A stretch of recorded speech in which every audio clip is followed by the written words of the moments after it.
አልተጋነንም የእስካሁኑ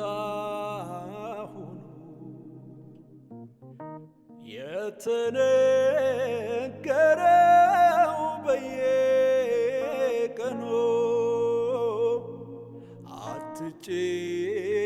አትጨርስም ተብራርተህ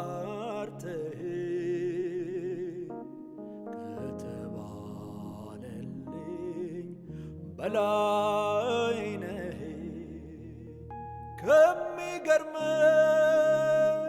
ከሚገርመኝ ከሚደንቀኝ ነገር አንዱ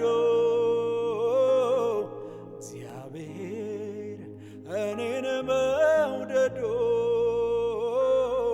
እግዚአብሔር እኔን መውደዱ እግዚአብሔር እኔን መውደዱ